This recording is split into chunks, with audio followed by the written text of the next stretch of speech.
Baik, Assalamualaikum warahmatullahi wabarakatuh dan selamat malam bagi rekan-rekan yang berkeyakinan lain. Selamat datang kembali di kelas Fast Track, kelas Master Class untuk Anda yang betul-betul komitmen untuk membangun bisnis kita menjadi bisnis yang bisa diwariskan. Topik yang kita bahas pada sesi kita kali ini adalah tentang ide bisnis. Mengapa topik ini penting buat Anda dan untuk saya? Penting untuk Anda dan penting untuk saya. Mengapa ide bisnis itu mempunyai satu pengaruh yang sangat besar terhadap bisnis Anda? Bukankah kita punya perusahaan yang besar seperti Allianz dengan dukungan produk yang hebat? Kenapa sih kita kok perlu membahas tentang ide sebuah bisnis? Teman-teman perlu Anda ketahui bahwa bisnis Anda tidak sama dengan bisnis Allianz. Allianz sebuah perusahaan ya dengan segala macam infrastrukturnya, pegawai-pegawainya, jaringan distribusinya, kemudian cabang-cabang yang ada di seluruh dunia. Sedangkan Anda dan saya ini bidangnya berbeda. Produk yang kita jual itu bukan produk Anda, tetapi produknya Allianz. Manajemen yang Anda gunakan ya untuk memperkenalkan, memberikan sebuah servis dan layanan kepada nasabah itu menggunakan servis dan portalnya Allianz. Bisnis Anda bisnis apa? Ya. Jadi bedakan antara Anda sebagai seorang salesnya Allianz yang menjual produknya Allianz dengan Anda merupakan partner bisnis dari perusahaan Forbes. Ya. Mengenai ide bisnis, apa sih peranannya? Ya.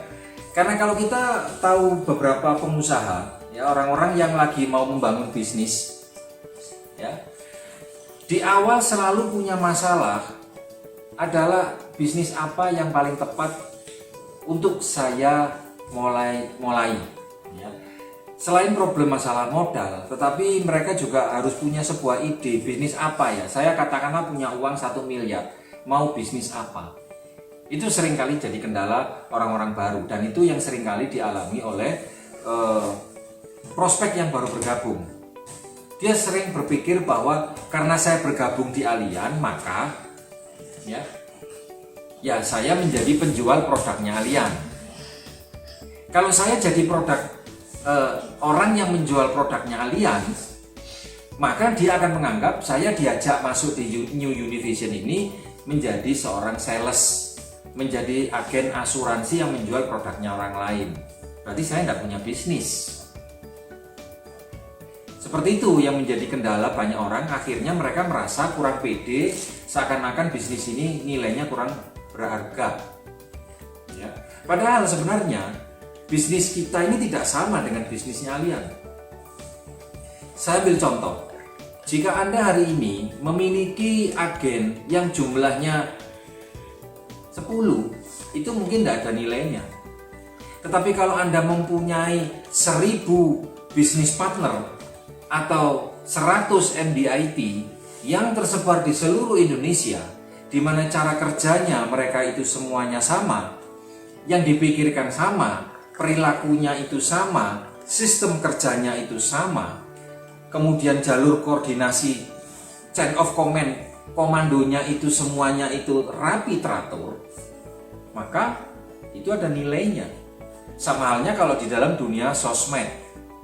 Kalau Anda punya akun Instagram, follower Anda ya katakanlah cuma 200 seperti follower saya, tidak ada nilainya. Tetapi kalau follower Anda 2 juta, 7 juta, itu ada nilainya. Banyak perusahaan lain yang melirik. Itulah sebabnya banyak sekali orang-orang itu yang mencari income dengan dia memiliki follower. Padahal kita tahu di dunia sosmed follower itu tidak loyal.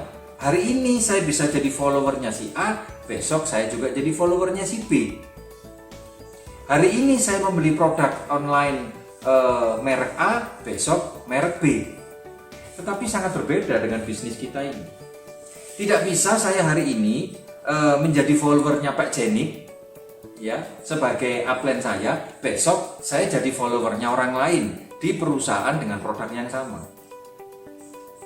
Inilah adalah sistem yang berbeda. Kenapa? Karena kalau kita berbicara tentang supporting system, ya itu berhubungan dengan orang-orang yang ada di dalam organisasi, orang-orang yang kita edifikasi, bahwa hubungan Anda dan saya itu adalah hubungan jangka panjang, tidak hanya bulan ini, tidak hanya tahun ini. Ketika Anda punya income yang besar, income Anda sudah puluhan juta, bahkan sudah mencapai ratusan juta setiap minggunya, maka Anda akan menjadi sangat butuh dengan line of sponsorship. Anda menjadi sangat membutuhkan kekuatan organisasi. Itu artinya kita ini punya different business with alliance. Oke ya. Nah, kembali kepada topik pertama tadi. Mengapa kita perlu membahas tentang ide bisnis? Ya. Karena ketika kita berbicara tentang ide bisnis, maka sesungguhnya pada saat itu kita sedang mendesain tentang market yang mau kita bangun, segmen yang sedang kita siapkan. Kita berbicara tentang produk yang nanti akan bisa diserap oleh market. Berarti semua pengetahuan-pengetahuan tentang strategi manajemen itu menjadi penting buat kita. Kalau Anda membaca bukunya Hermawan Kartajaya, bahwa ternyata teori pemasaran itu berkembang sedemikian pesat sehingga akhirnya mengenal yang namanya targeting, ya, diferensiasi, change driver, ya, berbicara tentang 4C, tentang kompetitor, tentang company, tentang bagaimana perubahan-perubahan masyarakat yang berkembang. Artinya, ketika Anda berbicara tentang ide bisnis yang mau Anda ceritakan kepada teman Anda, maka pada saat itu kita sedang berbicara tentang segmen atau target market. Ya. Kita tahu bahwa setiap bisnis itu pasti ada konsumennya. Bisnis besar atau bisnis kecil, produk bagus atau produk jelek, itu pasti ada marketnya. Nah, berbicara market, itu ada yang marketnya, ini panjang sebelah ya. Gak apa-apa. Bajunya balapan. Jadi kalau kita berbicara tentang market, ya, ada market yang loyal, ada market yang tidak loyal. Tidak loyal. Nah, berarti kalau kita berbicara tentang segmen target, maka kita harus berbicara tentang positioning. Ya, saya ambil contoh. Di dunia sosmed, itu kita kenal ada beberapa nama besar. Yang pertama adalah Twitter. Kemudian ada yang namanya Instagram. Kemudian ada Facebook. Ada LinkedIn. Ada namanya Pinterest. Semuanya itu muncul di dunia virtual, online. Tapi bisakah teman-teman membedakan antara Twitter, Instagram, Facebook, LinkedIn, dan Pinterest? Bisakah Anda membedakan? Jika Anda bisa membedakan antara Twitter dengan Instagram, maka Anda sudah berhasil memetakan kira-kira pembeda antara Twitter dengan Instagram itu apa. Bahwa diferensiasi is everything, positioning is everything. Supaya Anda mempunyai posisi yang jelas, maka Anda harus tahu bedanya dengan yang lain. Itulah sebabnya mengapa orang tua Anda yang punya anak 5 memberi nama anaknya tidak ada yang sama. Coba bayangkan kalau Anda punya anak 5, semuanya dipanggil nama Budi.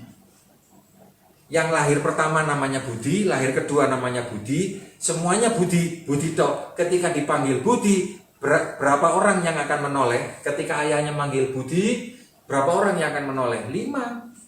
Padahal mungkin Anda mau ngomong sama Budi yang pertama. Makanya dibuat nama yang berbeda. Ada Budiman, ya, ada Budi, ada mungkin nama yang lain yang tidak harus Budi. Nah, kalau memang anak-anak Anda itu berkualitas, semuanya itu adalah anak Anda, mengapa dikasih nama yang berbeda? Itu sama halnya dalam dunia otomotif. Ya, otomotif itu semua barangnya pasti sama, yaitu kendaraan yang bisa bergerak dari satu tempat ke tempat lain, kemudian ada rodanya. Tapi kenapa mereknya berbeda-beda? Karena kita mau membangun opini di dalam pikiran prospek. Artinya ada yang suka Twitter, ada orang yang suka Instagram, ada orang yang suka Facebook. Bahwa jumlah Twitter, Instagram, dan Facebook itu berbeda. Mengapa? Karena image, persepsi orang tentang fungsi daripada produk ini berbeda, maka disitulah menghasilkan omset. Omset hanya akan bisa diciptakan manakala positioning seseorang itu jelas. Ya. Jadi ini penting sekali. Ketika Anda mengajak orang lain untuk masuk ke dalam bisnis ini, bahwa Anda adalah seorang pengusaha alien, Anda adalah agen alien, maka kita mencoba untuk membangun perbedaan, positioning di dalam pikiran mereka dengan bisnis yang lain. Juga dia akan membuat pembeda antara Anda dengan orang lain. Jadi kalau tidak ada sebuah ide orisinal, ide yang menarik, maka dia tidak akan pernah mau bergabung kepada Anda. Dan kalau kita berbicara tentang positioning, ini ada hubungannya dengan permodalan. Ya, dengan investasi. Kita masih ingat pada waktu dulu, ya, di mana masyarakat dunia di era abad revolusi industri yang kedua, saat itu belum ada yang namanya mobil. Henry Ford menciptakan sebuah ide bagaimana kalau kita membuat mobil yang murah. Ditentang oleh banyak orang. Idenya membuat mobil murah. Anda ingat yang namanya Ray Kroc, pencipta McDonald. Sebelumnya McDonald itu sudah ada penciptanya, bukan Ray Kroc. Dia menciptakan satu konsep bagaimana sebuah produk itu ayam goreng dengan cita rasa yang sama. Idenya jelas. Anda ingat yang namanya Bill Gates. Dia punya ide mengkomputerkan dunia ini. Komputer yang ukurannya besar dirubah menjadi komputer kecil. Nah, karena orang bisa melihat visi yang ada di balik visi yang terjadi ketika itu, ketika ada orang bisa melihat apa yang akan terjadi dari visi itu, maka muncullah permodalan. Sama dengan pada waktu kita kenal Gojek, ya. Kemampuan kemampuan para owner daripada Gojek itu mampu mempengaruhi pikiran para investor-investor yang dia tahu bahwa industri Gojek ini tidak mempunyai kapital yang cukup, tidak mempunyai jaminan, sehingga akhirnya dia mampu mengajak para investornya. Ya. Bayangkan orang diajak berbisnis, memasukkan modal di Tokopedia, di Gojek dengan investasi yang besar, sedangkan bisnis itu dia tidak punya apapun. Dia hanya cuma punya akun yang jumlahnya jutaan. Dia tidak punya jaminan apapun, tetapi dia mampu menciptakan investor-investor yang tol ukurnya berbeda. Berbeda sekali kalau misalnya saya ajak bisnis, saya punya perumahan, saya punya lahan, tapi saya tidak punya modal, maka karena Anda punya uang dan Anda melihat saya punya modal, maka Anda berani membiayai saya. Itu yang dilakukan oleh para bank. Bank melihat idenya. Oh ya, karena Pak Alam ini punya lahan di daerah yang strategis dan dia tidak punya modal, maka saya berani membiayai.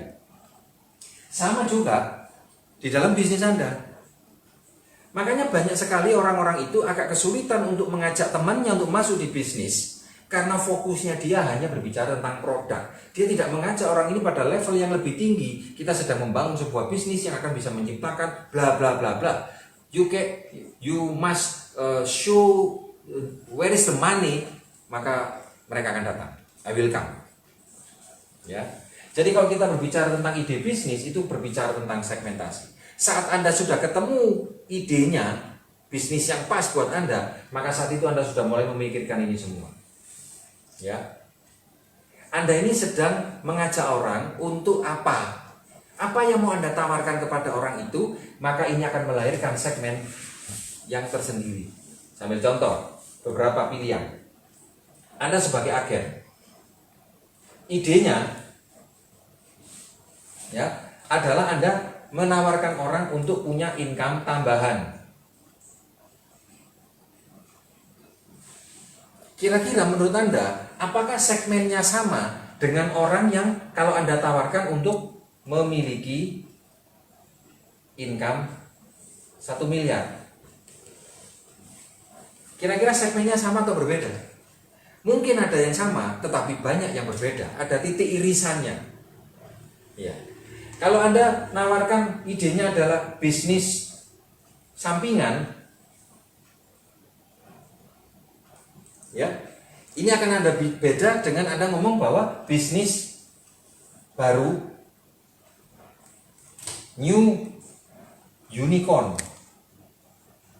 Tahun unicorn. Unicorn itu adalah sebuah bisnis startup yang mampu merubah perilaku masyarakat di dunia ini, ya, termasuk kayak Gojek, ya, termasuk dengan Traveloka. Itu bisnis startup, itu yang kita kenal dengan unicorn. Seperti Bukalapak itu unicorn asli Indonesia, ya, miliknya Indonesia. Nah, karena sekarang ini mulai lagi bergerak, muncul industri-industri baru, bisakah Anda mengatakan bahwa bisnis kita ini dengan new wave bisnis trend kita ini akan bisa menjadi new unicorn di masa yang akan datang? Ya, itu tergantung Anda. Jadi, ide bisnis itu memegang peranan yang sangat penting. Oleh karena itu, teman-teman, kita harus berlatih, terus mengasah, mencari hal-hal apa yang akan membuat orang itu jadi tertarik. Itulah sebabnya seorang pengusaha yang berbisnis, seorang pengusaha seminar, ya, orang yang bisnisnya bikin seminar, dia harus bisa menciptakan ide-ide kreatif supaya orang mau datang di seminarnya itu. Para motivator-motivator, para entrepreneur itu pun juga menawarkan ide-ide yang membuat orangnya akhirnya mau masuk. Kenapa banyak orang mau menjadi muridnya Bong Chandra, mau menjadi muridnya Cipto Junaidi, menjadi muridnya Hermawan Kartajaya, atau menjadi muridnya Pak Saiful Sumarsono barangkali? Karena dia melihat ada satu ide bisnis yang menarik bahwa bisa jadi ternak uang. Dia bilang begitu. Ada ide bagaimana caranya kaya dari kartu kredit. Ada ide bagaimana caranya kita ini bisa punya perumahan bahkan dengan tanpa KPR, tanpa jaminan, tanpa ini dan itu. Akhirnya orang masuk. Kalau tidak ada idenya, maka ya mungkin dia tidak akan punya follower. Jadi kalau Anda tahu yang namanya Roy Sakti, ya, Roy Sakti yang kita kenal dengan raja kartu kredit. Ada orang namanya Roy Sakti, kemudian kartu kreditnya, ide kartu kreditnya itu Anda hilangkan, maka dia jadi siapa? Mungkin bukan jadi siapa-siapa. Bahwa idenya itulah yang bisa membuat orang menjadi luar biasa. Robert T. Kiyosaki, ya, Robert T. Kiyosaki itu dikenal dengan kuadran E, S, B, I, di mana dia mengenalkan satu konsep cara orang untuk kaya. Caranya orang untuk kaya itu dengan berpindah kuadran. Bayangkan kalau Robert T. Kiyosaki dia tidak memperkenalkan idenya ini, dia jadi siapa? Ya mungkin jadi Robert yang biasa-biasa saja. Ya, jadi ide ini menjadi sangat penting sekali untuk terus kita asah. Nah, uniknya di bisnis kita ini, ya, Anda bisa menawarkan ide yang bermacam ragam kepada segmen prospek Anda. Karena bisnis kita ini mampu menampung orang dari berbagai macam alasan dan latar belakang. Sangat berbeda kalau Anda menjadi seorang pengusaha jualan makanan. Ya, maka Anda akan dibatasi oleh produk Anda sendiri. Ya, idenya apa? Ya, idenya supaya orang jadi konsumen. Tapi kalau Anda menjadi pengusaha franchise makanan, maka idenya lebih berkembang.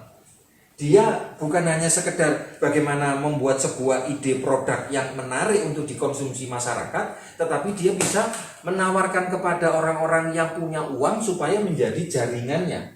Jadi dua bendanya sama, tetapi karena levelnya berbeda, dia bisa memunculkan ide yang lebih variatif. Nah, kalau uniknya bisnis kita ini, Anda bisa menawarkan ide bisnis apapun, ya.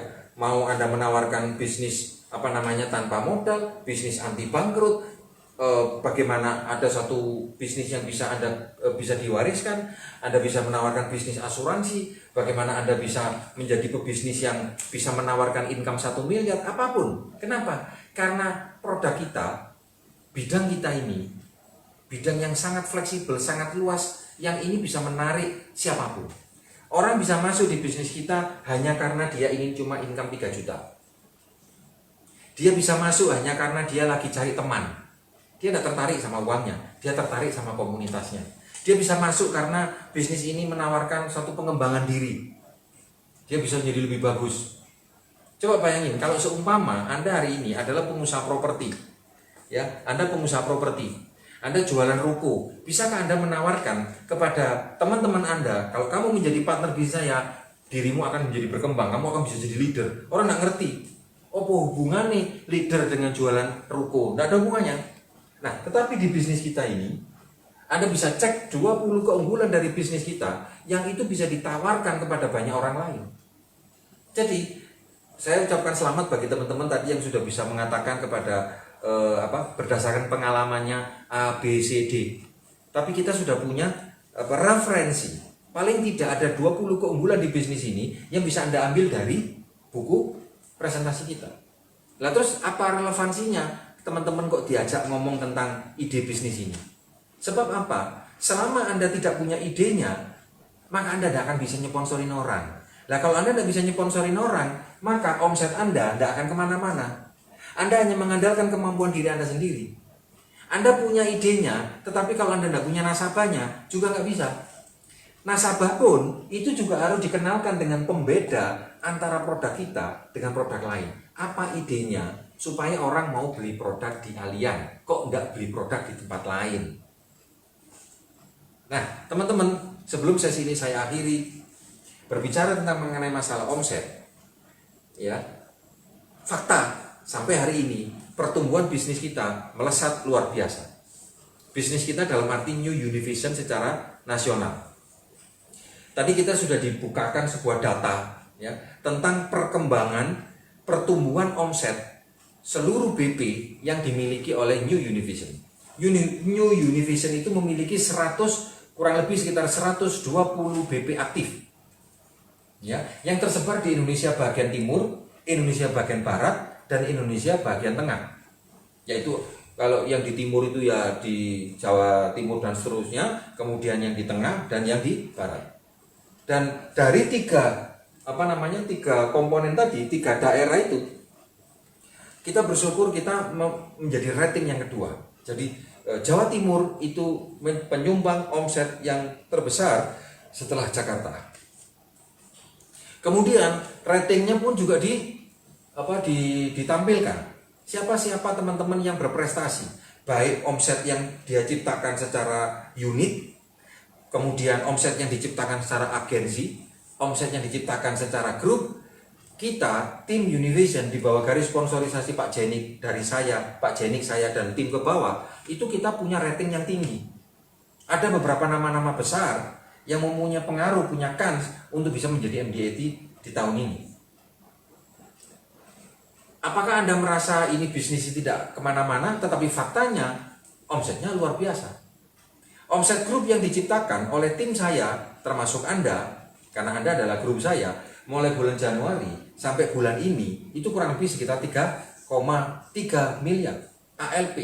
Itu membuktikan bahwa ketika orang lain merasa saya sulit Pak cari omset, sulit cari omset, maka faktanya itu tidak terjadi seperti itu.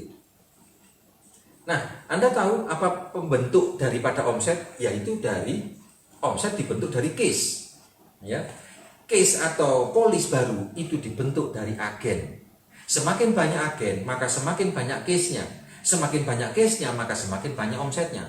Nah, kita pun juga merating siapa-siapa para BE dan para BP yang terus-menerus mensponsori orang baru. Ya, mensponsori orang baru. Jumlahnya itu bervariatif, mulai antara 0 sampai di atas 12 orang. Dan itu jumlahnya luar biasa. Nah, apa yang saya maksud dengan topik obrolan tentang omset ini?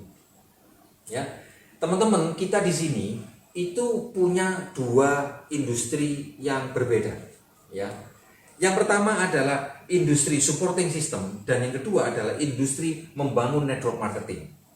Membangun network marketing tidak sama dengan supporting system. Orang bisa membangun jaringan distribusi tanpa supporting system. Tetapi ketika Anda membangun jaringan distribusi tanpa supporting system, maka hasilnya akan berbeda. Kita mengenal dengan istilah gulungan leader dan gulungan sistem. Ini kalau saya hapus ya. Ada gulungan leader dan gulungan sistem.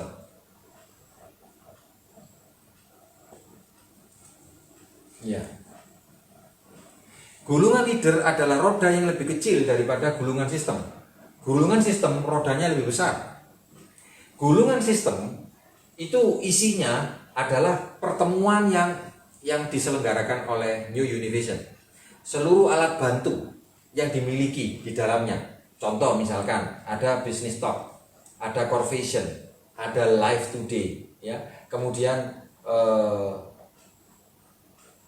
karena era corona ini, masa pandemi ini, kita membuat satu adaptasi terhadap pertemuan-pertemuan offline menjadi Business Talk online.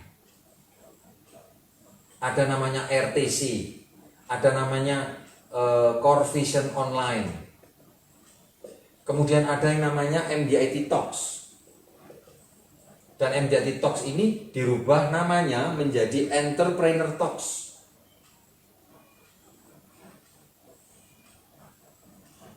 Ya. Jadi ini adalah pertemuan yang menggunakan kekuatan dinamika kelompok di mana Anda boleh membawa prospek Anda atau tim Anda masuk ke dalamnya dan dia akhirnya terclosing melalui gulungan sistem ini. Dia menjadi yakin karena melihat orang lain. Nah, kalau gulungan leader adalah presentasi, follow up, ya, group meeting. Nah, teman-teman, gulungan sistem ini tidak bisa berjalan kalau gulungan kecilnya tidak dijalankan secara sengaja. Kalau Anda tidak pernah presentasi, Anda tidak pernah follow up, dan mereka tidak Anda masukkan ke dalam group meeting para leader Anda, maka prospek Anda tidak akan mempunyai pengetahuan yang cukup untuk melihat bisnis ini dalam skema atau perspektif yang lebih luas. Sehingga kalau Anda mengandalkan 100% dari gulungan sistem, maka saya mau mengingatkan lagi kepada Anda bahwa gulungan sistem hanya memberikan kontribusi 25% dari hasil Anda yang sesungguhnya. Ini semua kuncinya ada di sini. Ya, Anda lah yang harus memutar roda ini, barulah roda ini akan berguna. Jadi Anda jangan terlalu mengandalkan kekuatan dari bisnis talk online, kemudian Anda tidak melakukan presentasi, tidak melakukan follow up. Kenapa demikian? Karena people join people.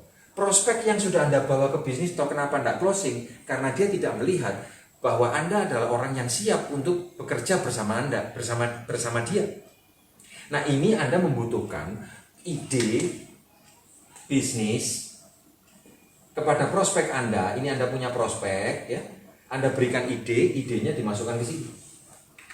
Bahwa di buku presentasi itu sudah terkandung beberapa ide-ide, baik itu ide bisnis, ide produk, ide supporting system yang dikemas dalam satu buku, di mana itu kemampuan Anda bagaimana menerjemahkan buku itu menjadi lebih menarik. Topik ini saya tidak akan membahas tentang bagaimana kita menerjemahkan buku presentasi dalam konteks kita melakukan follow up. Tetapi ketika Anda tidak mempunyai sebuah ide, prospek tidak bisa masuk, tiba-tiba prospek ini Anda bawa ke gulungan sistem, hasilnya akan fail, hasilnya akan gagal. Jadi itulah pentingnya orang ini harus dikasih ide dulu supaya dia bisa mempunyai pengharapan, bisa mempunyai gambaran apa yang kira-kira yang bisa bermanfaat untuk saya, sehingga saya kalau ikut dengan orang ini atau Anda, maka dia nanti akan bisa mengambil keputusan ya atau tidak. Ketika idenya tidak ada, maka dia sulit untuk mengambil keputusan. Ya, contoh tiba-tiba Anda saya ajak untuk melihat sesuatu. Lah, nggak jelas saya ini diajak ini untuk apa. Ya. Tetapi kalau tahu perannya, tahu fungsinya, tahu tugasnya, maka dia bisa mengambil keputusan ya apakah tidak. Seperti halnya ketika Anda nonton sepak bola, Anda hanya jadi orang penonton, maka Anda tidak bisa memutuskan mengganti siapa, pemainnya diganti siapa. Anda hanya bisa ngomong aja, tapi Anda tidak punya power apapun. Tapi ketika Anda menjadi bagian daripada tim pemain sepak bola itu, Anda tahu bahwa Anda di sini adalah sebagai striker, maka Anda bisa meminta orang lain untuk melakukan A, melakukan B, melakukan C. Jadi ketika perannya jelas, maka ini kerjanya akan menjadi lebih jelas. Kerja jelas, peran jelas itu karena idenya sudah jelas di awal. Ya. Nah, karena itulah teman-teman, gulungan ini baru bisa berjalan dengan baik kalau Anda punya goal. Jadi kalau Anda punya tujuan yang jelas, apa yang mau Anda capai, Anda punya goals yang jelas, maka Anda akan mau melakukan sesuatu. Anda tidak akan pernah mau melakukan sesuatu kalau Anda tidak jelas Anda mau kemana. Kan begitu. Jadi penting sekali Anda memiliki goals yang jelas. Nah, ketika Anda punya goals yang jelas, kemudian ini Anda terjemahkan goal Anda melalui aktivitas presentasi, follow up, group meeting, dan kemudian hasilnya adalah terjadilah yang namanya closing, maka disinilah akan muncul satu era pertama yang kita kenal dengan duplikasi.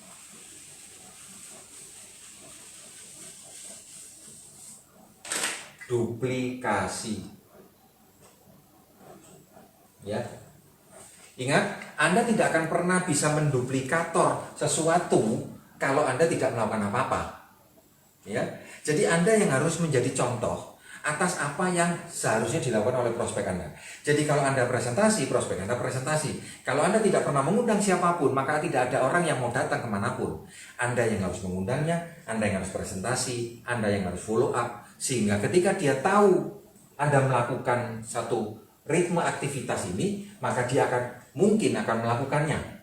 Tetapi ingat, rumus duplikasi itu membutuhkan, ada hukumnya adalah the law of large number. The law of large number.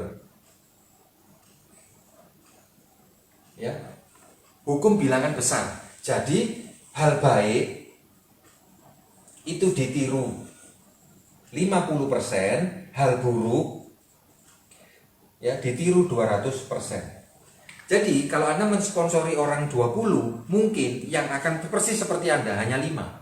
Tapi ingat, Anda tidak bisa kaya kalau hanya duplikasi. Ya, Anda bisa kaya duplikasi itu butuh waktu yang lama sekali. Tetapi kalau Anda mau kaya dalam waktu cepat, ya, Anda membutuhkan multiplikasi.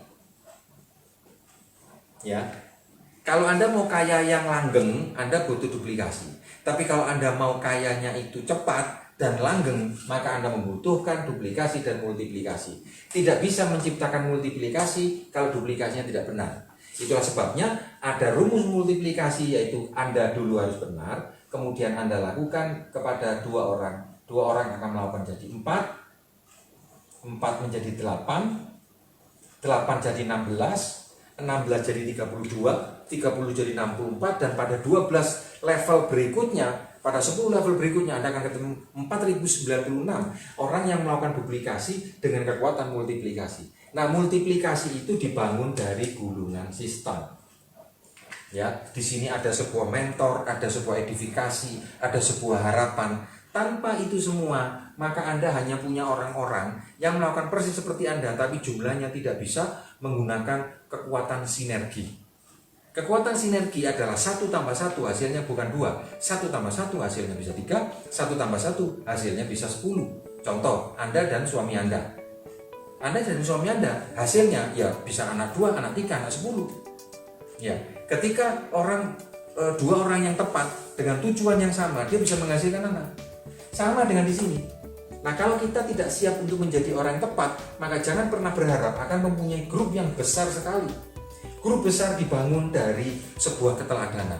Ketika Anda melakukan 7 langkah dengan benar, maka orang akan mengikuti Anda dengan harapan. Tetapi kalau Anda menghilangkan gulungan sistem, Anda hanya akan punya orang yang mengikuti Anda, tapi jumlahnya itu tidak akan bisa masif. Jumlahnya ya, agennya ya itu terus. Ingat, kalau Anda mau jadi MDIT, ya, mau jadi MDIT, maka Anda membutuhkan 60 orang yang bisa menduplikasi Anda. Kalau Anda mau jadi MDIT bintang 1, tapi kalau Anda mau punya 60 orang yang MDIT di dalam grup Anda, maka Anda membutuhkan duplikasi dan multiplikasi. Kira-kira begitu. Jadi teman-teman, menjadi kaya yang cepat itu membutuhkan multiplikasi. Menjadi kaya yang stabil membutuhkan duplikasi. Dan untuk bisa membuat orang lain menduplikat Anda harus bisa jadi teladan yang benar. Dan untuk menjadi teladan yang benar, maka Anda harus mempunyai raw materialnya. Tanpa raw material Anda tidak akan pernah menciptakan apapun. Tetapi raw material tidak akan ada nyawanya kalau Anda tidak punya idenya. Jadi ide Anda lah yang akan membuat Anda kaya ataukah Anda bukan jadi siapa-siapa. Sampai ketemu di fast track kita yang akan datang. Assalamualaikum warahmatullahi wabarakatuh dan selamat malam.